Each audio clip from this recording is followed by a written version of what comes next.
Hello ගොඩක් කාලෙකට පස්සේ ඉතින් අලුත් ගමනක් යන්න පටන් ගන්නෙ.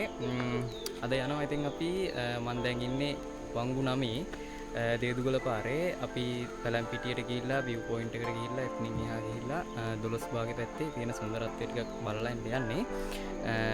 මේ කලින් දවස් ටිකේ නම් පොඩ්ඩක් නායම් ගිහිල්ලා තිබ්බා පාරවල් පොඩ්ඩක් අවුල් වෙලා ඒවත් කොහොමද කියලා බලාගෙන යමු.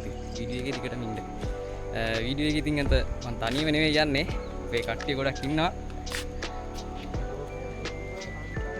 අයියෝ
guys, ඉතින් දැන් මම පැලැම්පිටියේ ගෙට්ටුවටම ඇවිල්ලා තියෙන්නේ.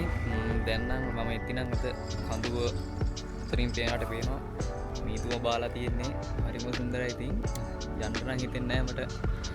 ඉතින් මේ පැත්තට ආපුවාම මම ඉතින් පැලැම්පිටිය දොළොස් භාගයටත් යන්න බලාපොරොත්තු වෙනවා. වීඩියෝ එකේ දිගටම ඉන්න වීඩියෝ එකට ලයික් එකක් දාන්න.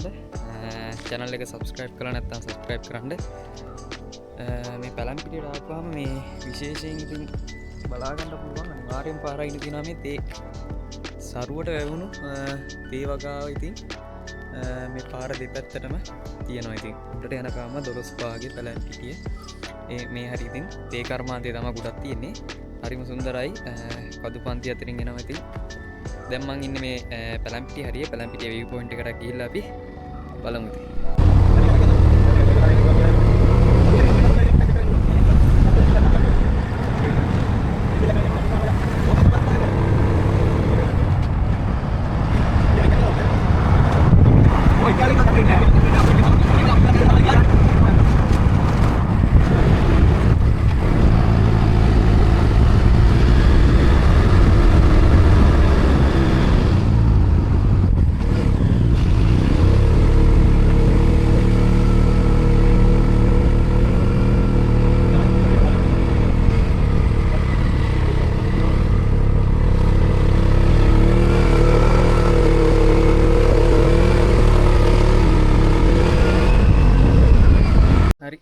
මම දැන් පැලැම්පිටියෙන් උඩට කියන්නේ දොළොස් භාගයට යන පාර දිගට ආවා. view point එකට මං ආවා. view point එකක් දැක්කා. ඉතින් ලස්සනයි.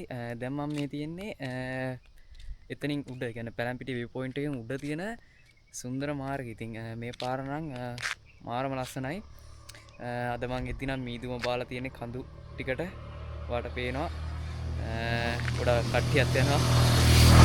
ඒවත් යනවා. ඉතින් මාරම ලස්සනයි. ඔයා තාමත් මේ ඇවිල්ලා නැත්තම් මේ කඳුපන්ති ටික බලන්න අනිවාර්යෙන් මෙන්න. මෙතන තව ආයේ තියෙනවා පොඩි කෝවිලක් එහෙම. ඒකටත් මං ගිහිල්ලා පෙන්නන්නම්.